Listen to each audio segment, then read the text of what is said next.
Okay, so this week I'm taking you to Mallorca with me, but as someone with a master's in nutrition and a bachelor's in biomedical science, I just wanted to give you a little bit of a background on the science behind the food of the region. If you don't care, you can just jump to the timestamp that will be shown on the screen. So Mallorca is in the heart of the Mediterranean, a region whose traditional diet has become one of the most studied diets in the world. And while the definition of a Mediterranean diet varies, just because there are so many different regions in the Mediterranean, there are a few key components that show up again and again. And unsurprisingly, those include a lot of fruits, veg, legumes, and whole grains.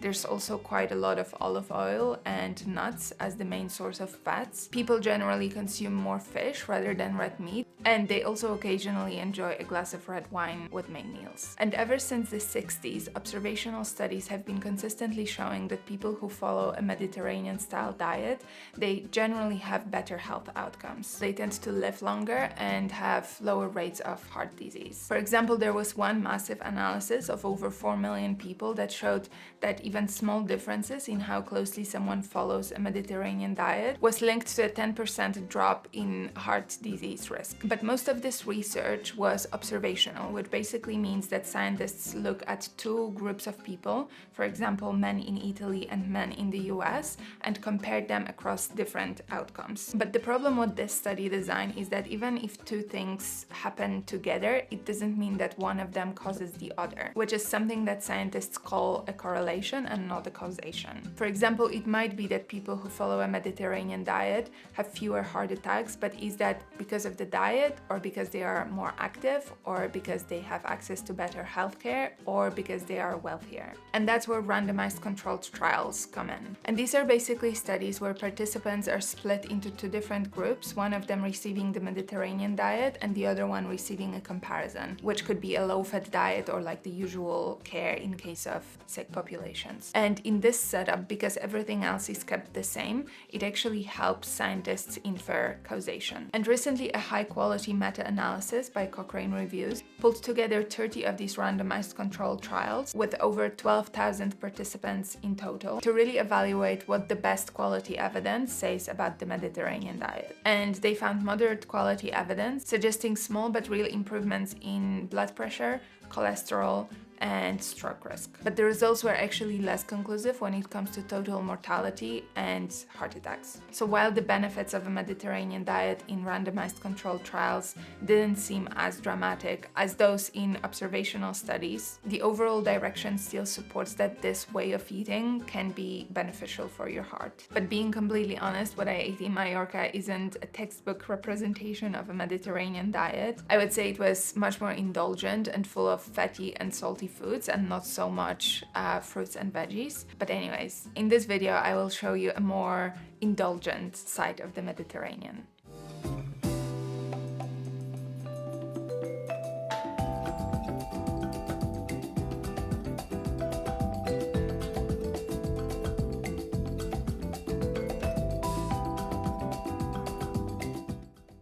Okay, so we arrived on Thursday evening and stayed at a very sweet hotel in the old town in Palma.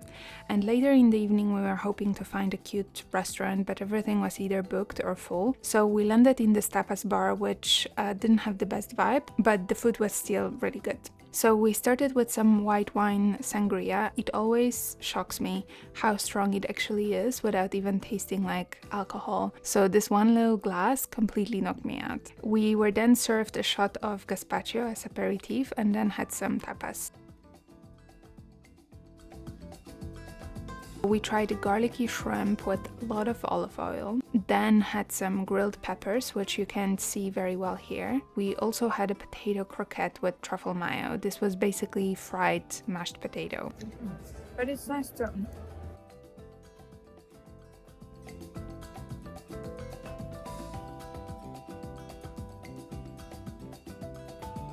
Then we had some fried calamari and also beef carpaccio with some extra truffle mayo, sun-dried tomatoes and little chips on top.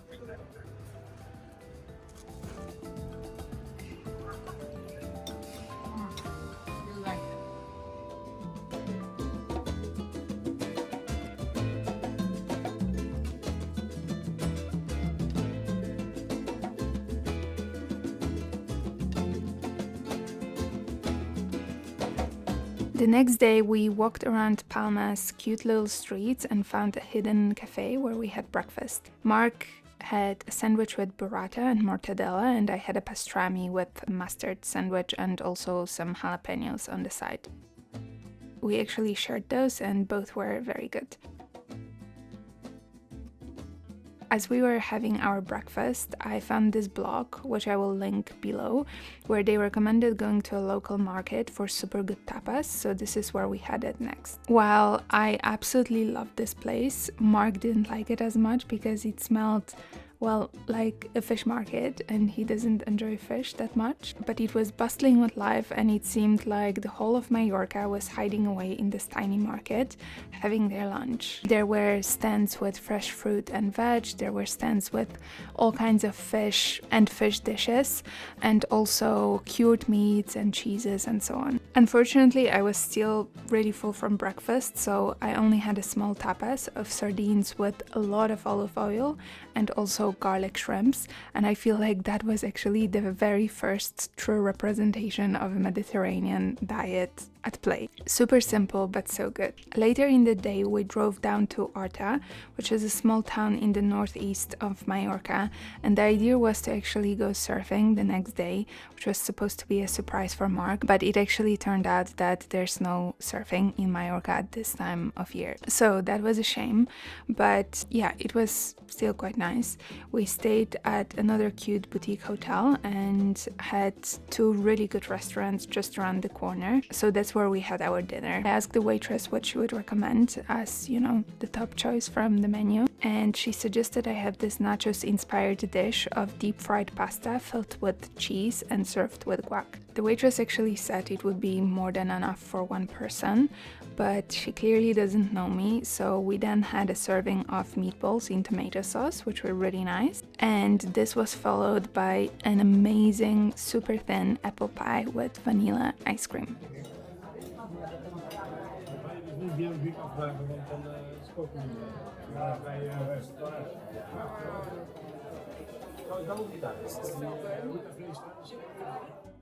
The next day, and actually each day while I was in Mallorca, I started with a glass of water with chia seeds. As you have seen, when I travel, my diet usually doesn't have a lot of fiber, which affects my digestion and also makes me feel bloated, heavy, and truthfully really affects my mood. So to make sure that I'm actually staying regular, I pack chia seeds with me, and every morning I mix about 20 grams, so like a heaped tablespoon of chia seeds in water, and then let it sit for around 15 minutes for it to soak up the moisture. It turns into this gel-like texture, and there's absolutely no way in hell that I wouldn't go to the toilet after this mixture. Just this 20 grams of chia seeds contains over 7 grams of fiber, which is about 30 grams of the daily recommended fiber intake, so that's pretty good for, you know, just barely opening my eyes. One note of caution: if you ever try this yourself, make sure you drink plenty of water, because fiber on its own isn't going to do much for you when it comes to staying regular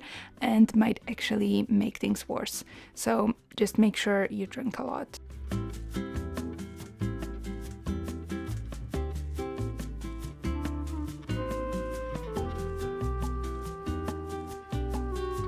We then drove around the island and stumbled across a cute little cafe with an amazing view where we had our breakfast. When traveling, I really enjoy just coming across random places like this instead of actually having everything planned, because the surprise element of it and the fact that I don't have much expectation makes the experience much better. And on the contrary, if I plan to go someplace and I do expect it to be amazing and I'm really looking forward to see it, it usually disappoints me because my expectations are just too high.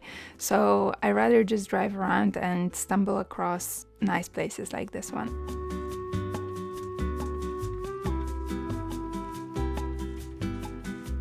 For lunch, I really wasn't hungry at all, so I just had some olives with bread and homemade aioli, which was absolutely amazing, and also ordered a starter of octopus with some potatoes, which was also delicious, but also much bigger than expected.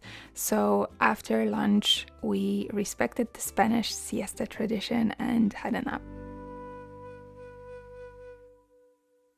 For dinner, we had, you guessed it, tapas. We started with a potato mash with truffle, which was really nice.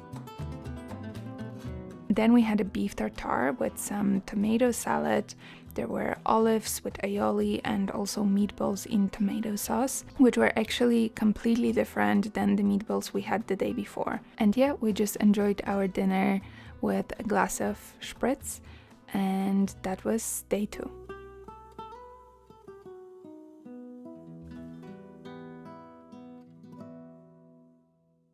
On the last day, we had breakfast at the hotel, and I chose some scrambled eggs, a bit of bacon, tomato and avocado salad, and some olives, which were super tasty. Then I had some extra cheese and saucisson and some extra salad, while Mark had a selection of cured hams and later some sweets.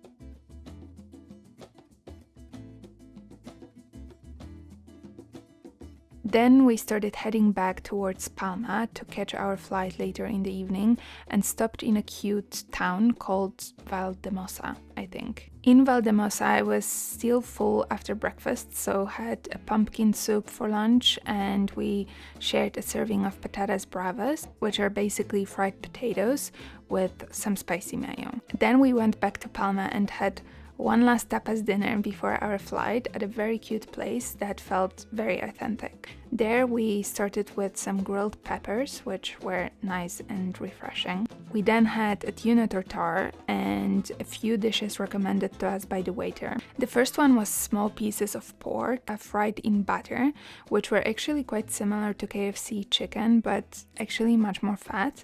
So we also sprinkled some lemon over it to make it a little bit more digestible. The second dish the waiter recommended were these ham croquettes. I think they were filled with potato mash with some ham and then basically deep fried. It reminded me of like these Dutch croquettes that you get at Fibo or like, you know, a fast food store, but these were more like, you know, homemade, and you could feel they were like really good quality. And last but not least, the waiter also recommended a mash of potatoes with some fried pork. And honestly, I think this was by far the heaviest meal of our trip, and we weren't quite aware that all of the dishes he recommended would be so heavy and fatty, but nonetheless it was still super good. And that was that. We then headed back to the airport where I still had a McFlurry, and we flew back to Geneva.